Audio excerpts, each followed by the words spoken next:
ओम शांति। 1 मार्च 2021 बाबा के महावाक्य।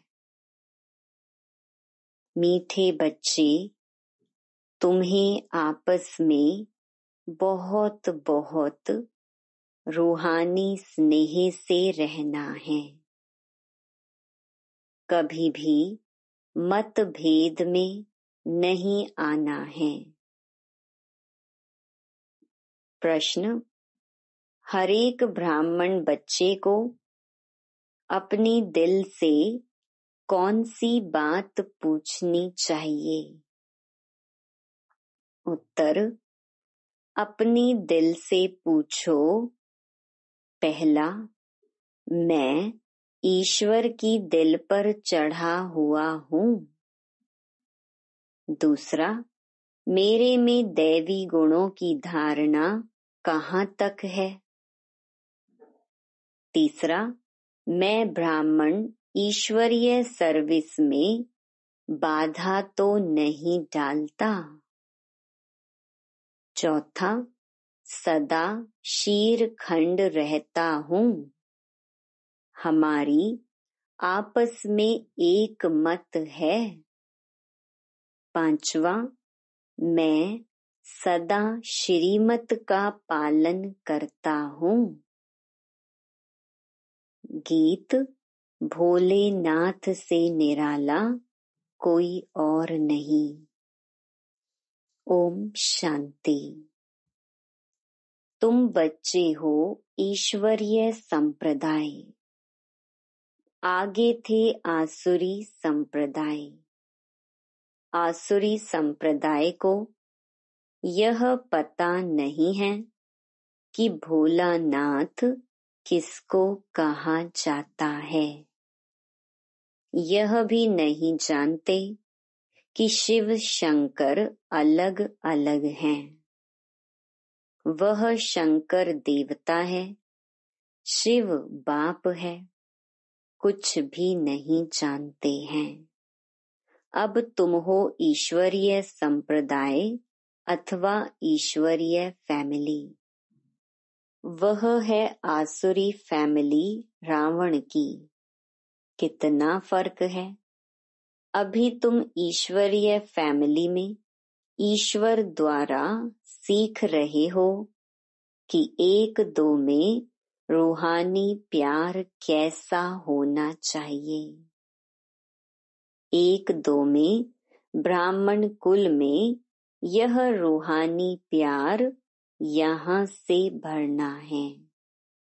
जिनका पूरा प्यार नहीं होगा तो पूरा पद भी नहीं पाएंगे। वहाँ तो है ही एक धर्म, एक राज्य। आपस में कोई झगड़ा नहीं होता। यहाँ तो राजाई है नहीं।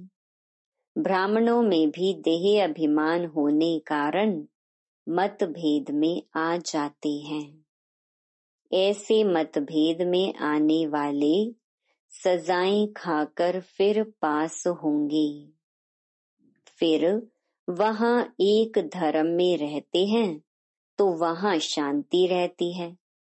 अब उस तरफ है आसुरी संप्रदाय व आसुरी फैमिली टाइप। यहाँ है ईश्वरीय फैमिली टाइप। भविष्य के लिए दैवी गुण धारण कर रहे हैं। बाप सर्व गुण संपन्न बनाते हैं। सब तो नहीं बनते हैं। जो श्रीमत पर चलते हैं वही विजय माला का दाना बनते हैं। जो नहीं बनेंगे वह प्रजा में आ जाते हैं। वहाँ तो डेटी गवर्नमेंट है। 100% प्योरिटी, पीस, प्रॉस्पेरिटी रहती है। इस ब्राह्मण कुल में अभी दैवी गुण धारण करने हैं। कोई तो अच्छी रीति दैवी गुण धारण करते, दूसरों को कराते रहते हैं। ईश्वरीय कुल का आपस में रूहानी स्नेह भी तब होगा जब देही अभिमानी होंगे। इसलिए पुरुषार्थ करते रहते हैं। अंत में भी सबकी अवस्था एक रस एक जैसी तो नहीं हो सकती है। फिर सजाएं खाकर पद भ्रष्ट हो पड़ेंगे, कम पद पा लेंगे। ब्राह्मणों में भी अगर कोई आपस में शीरखंड होकर नहीं रहते हैं, आपस में लून पानी हो रहते हैं, दैवी गुण धारण नहीं करते हैं, तो ऊंच पद कैसे पा सकेंगे। लून पानी होने के कारण कहाँ ईश्वरीय सर्विस में भी बाधा डालते रहते हैं, जिसका नतीजा क्या होता है, वह इतना ऊंच पद नहीं पा सकते। एक तरफ पुरुषार्थ करते हैं शीरखंड होने का, दूसरी तरफ माया लून पानी बना देती है, जिस कारण सर्विस बदले डिस सर्विस करते हैं। बाप बैठ समझाते हैं, तुम हो ईश्वरीय फैमिली। ईश्वर के साथ रहते भी हो, कोई साथ रहते हैं, कोई दूसरे दूसरे गांव में रहते हैं, परंतु हो तो इकट्ठे ना। बाप भी भारत में आते हैं। मनुष्य यह नहीं जानते शिव बाबा कब आते हैं, क्या आकर करते हैं। तुमको बाप द्वारा अभी परिचय मिला है। रचता और रचना के आदि मध्य अंत को अब तुम जानते हो। दुनिया को पता नहीं कि यह चक्र कैसे फिरता है, अभी कौन सा समय है, बिल्कुल घोर अंधियारे में है। तुम बच्चों को रचता बाप ने आकर सारा समाचार सुनाया है। साथ साथ समझाते हैं कि हे सालीग्रामों, मुझे याद करो। यह शिव बाबा कहते हैं अपने बच्चों को, तुम पावन बनने चाहते हो ना, पुकारते आए हो, अभी मैं आया हूँ। शिव बाबा आते ही हैं भारत को फिर से शिवालय बनाने। रावण ने वैश्यालय बनाया है, खुद ही गाते हैं कि हम पतित विषयस हैं। भारत सतयुग में संपूर्ण निर्विकारी था। निर्विकारी देवताओं को विकारी मनुष्य पूजते हैं, फिर निर्विकारी ही विकारी बनते हैं। यह किसको पता नहीं है।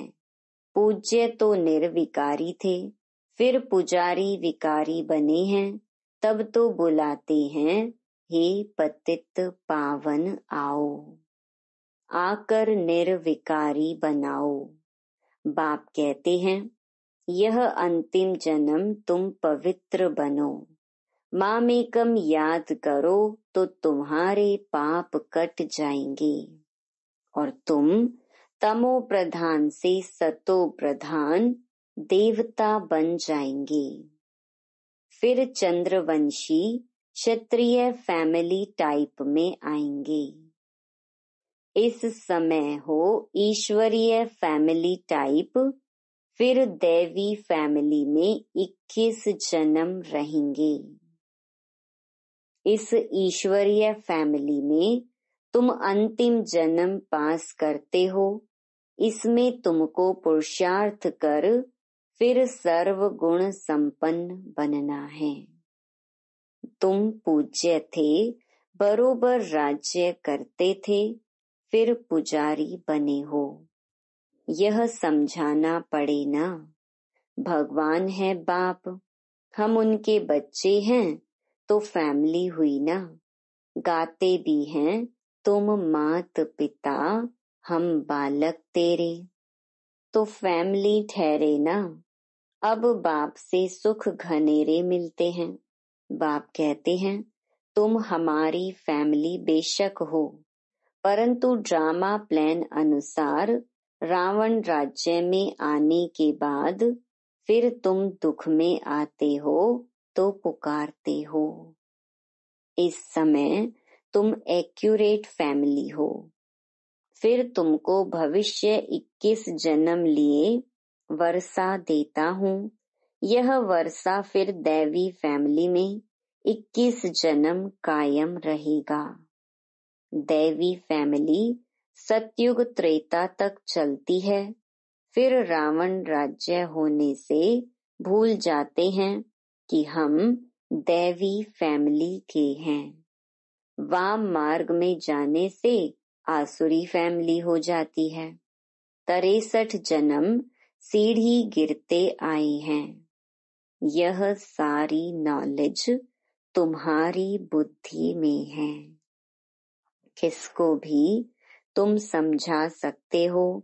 असुल तुम देवी देवता धर्म के हो। सतयुग के आगे था कलयुग। संगम पर तुमको मनुष्य से देवता बनाया जाता है। बीच में है यह संगम। तुमको ब्राह्मण धर्म से फिर दैवी धर्म में ले आते हैं। समझाया जाता है लक्ष्मी नारायण ने यह राज्य कैसे लिया।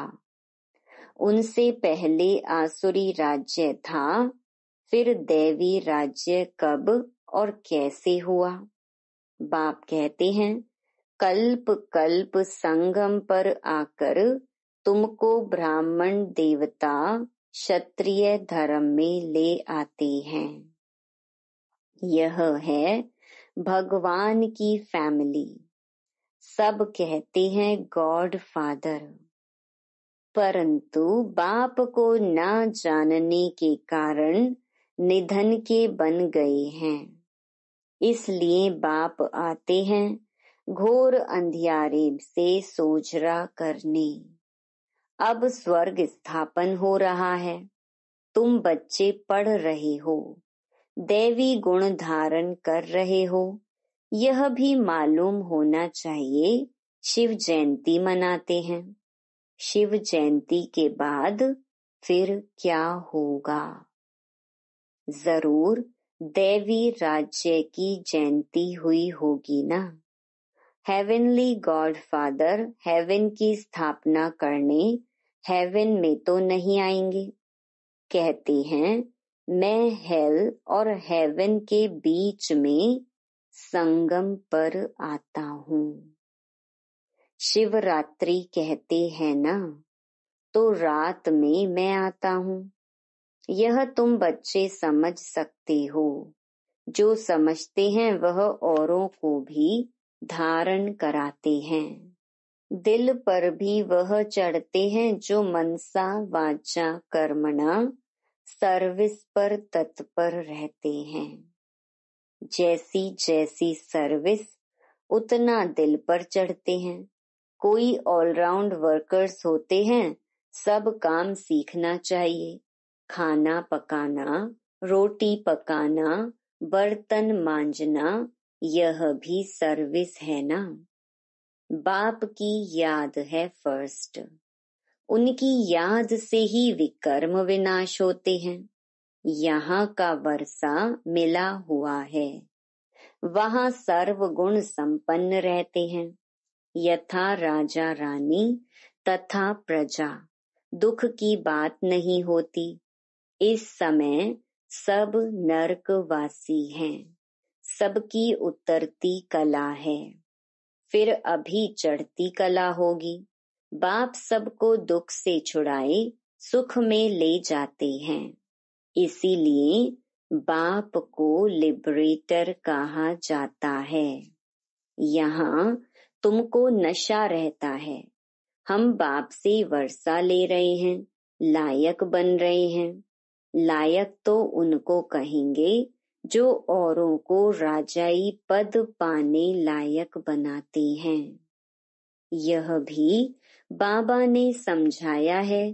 पढ़ने वाले तो बहुत आएंगे, ऐसे नहीं कि सब 84 जन्म लेंगे। जो थोड़ा पढ़ेंगे वह देरी से आएंगे, तो जन्म भी कम होंगे ना। कोई 80, कोई 82, कौन जल्दी आते कौन पीछे आते, सारा मदार पढ़ाई पर है। साधारण प्रजा पीछे आएगी, उन्हों के 84 जन्म हो ना सके, पीछे आते रहते हैं। भारतवासियों ने कैसे 84 जन्म लिए हैं, उनकी यह सीढ़ी है। यह गोला है ड्रामा के रूप में। जो पावन थे वही अब पतित बने हैं, फिर पावन देवता बनते हैं। बाप जब आते हैं तो सबका कल्याण होता है, इसीलिए इसको ऑस्पिशियस युग कहा जाता है। बलिहारी बाप की है जो सबका कल्याण करते हैं। सतयुग में सबका कल्याण था, कोई दुख नहीं था। यह तो समझाना पड़े कि हम ईश्वरीय फैमिली टाइप के हैं। ईश्वर सबका बाप है। यहाँ ही तुम मात पिता गाते हो, वहाँ तो सिर्फ फादर कहा जाता है। यहाँ तुम बच्चों को माँ बाप मिलते हैं। यहाँ तुम बच्चों को एडॉप्ट किया जाता है। फादर क्रिएटर है तो मदर भी होगी, नहीं तो क्रिएशन कैसे होगी। हेवनली गॉड फादर कैसे हेवन स्थापन करते हैं, यह न भारतवासी जानते हैं, न विलायत वाले ही जानते हैं। अभी तुम जानते हो, नई दुनिया की स्थापना और पुरानी दुनिया का विनाश तो जरूर संगम पर ही होगा। अभी तुम संगम पर हो। अभी बाप समझाते हैं माँ मेकम याद करो। आत्मा को याद करना है, परम पिता परमात्मा को। आत्माएं और परमात्मा अलग रहे बहुकाल। सुंदर मेला कहाँ होगा? सुंदर मेला जरूर यहाँ ही होगा। परमात्मा बाप यहाँ आते हैं, इसको कहा जाता है कल्याणकारी सुंदर मेला। जीवन मुक्ति का वर्षा सबको देते हैं, जीवन बंध से छूट जाते हैं। शांति धाम तो सब जाएंगे, फिर जब आते हैं तो सतो प्रधान रहते हैं। धर्म स्थापन अर्थ आते हैं, नीचे जब उनकी जनसंख्या बढ़े तब राजाई के लिए पुरुषार्थ करें, तब तक कोई झगड़ा आदि नहीं रहता। सतो प्रधान से रजो में जब आते हैं तब लड़ाई झगड़ा शुरू करते हैं। पहले सुख फिर दुख, अब बिल्कुल ही दुर्गति को पाए हुए हैं। इस कलयुगी दुनिया का विनाश, फिर सतयुगी दुनिया की स्थापना होनी है। विष्णुपुरी की स्थापना कर रहे हैं ब्रह्मा द्वारा। जो जैसा पुरुषार्थ करते हैं उस अनुसार विष्णुपुरी में आकर प्रारब्ध पाते हैं। यह समझने की बहुत अच्छी अच्छी बातें हैं। इस समय तुम बच्चों को बहुत खुशी होनी चाहिए कि हम ईश्वर से भविष्य 21 जन्मों का वर्षा पा रहे हैं। जितना पुरुषार्थ कर अपने को एक्यूरेट बनाएंगे, तुम्हें एक्यूरेट बनना है। घड़ी भी लीवर और सिलेंडर होती है ना। लीवर बहुत एक्यूरेट होती है। बच्चों में कई एक्यूरेट बन जाते हैं, कई अनएक्यूरेट हो जाते हैं, तो कम पद हो जाता है। पुरुषार्थ करके एक्यूरेट बनना चाहिए। अभी सब एक्यूरेट नहीं चलते।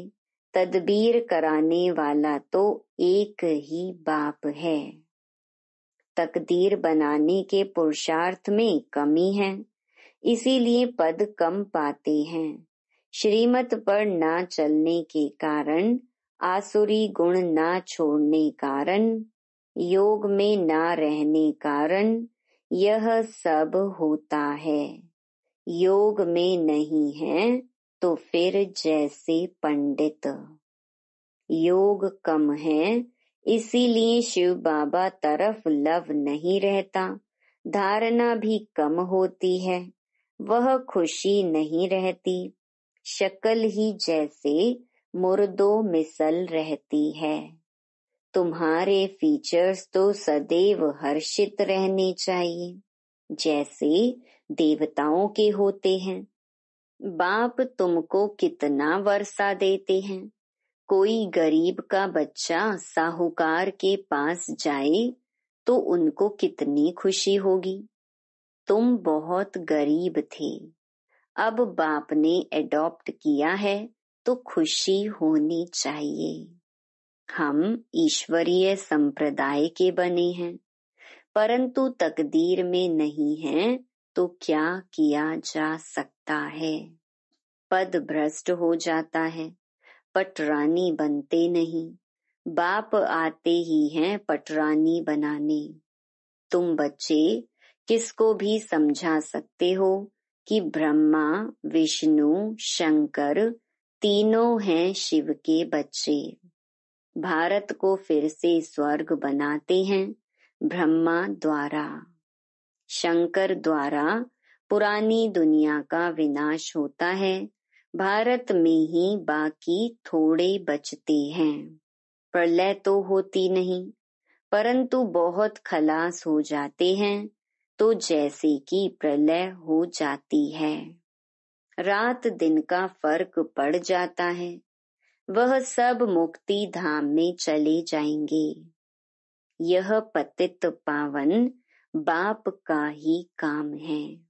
बाप कहते हैं, देही अभिमानी बनो, नहीं तो पुराने संबंधी याद पड़ते रहते हैं। छोड़ा भी है, फिर भी बुद्धि जाती रहती है। नष्टो मोहा है नहीं, इसको व्यभिचारी याद कहा जाता है। सदगति को पा ना सके, क्योंकि दुर्गति वालों को याद करते रहते हैं। अच्छा, मीठे मीठे सिकिलधे बच्चों प्रति मात पिता बाप दादा का याद प्यार और गुड मॉर्निंग। रूहानी बाप की रूहानी बच्चों को नमस्ते। धारणा के लिए मुख्य सार। पहला, बाप दादा की दिल पर चढ़ने के लिए मनसा वाचा कर्मणा सेवा करनी है। एक्यूरेट और ऑलराउंडर बनना है।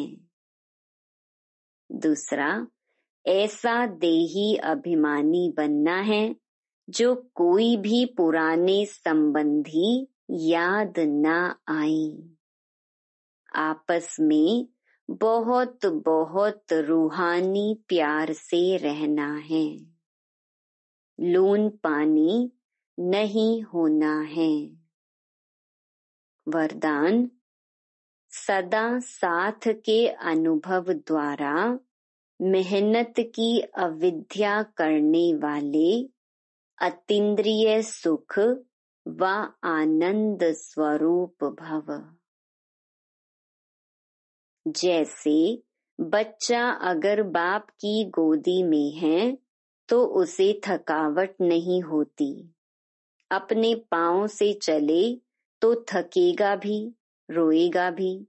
यहाँ भी आप बच्चे बाप की गोदी में बैठे हुए चल रहे हो। जरा भी मेहनत व मुश्किल का अनुभव नहीं। संगम युग पर जो ऐसे सदा साथ रहने वाली आत्माएं हैं, उनके लिए मेहनत अविद्या मात्रम होती है। पुरुषार्थ भी एक नेचुरल कर्म हो जाता है, इसीलिए सदा अतीन्द्रिय सुख व आनंद स्वरूप स्वतः बन जाते हैं।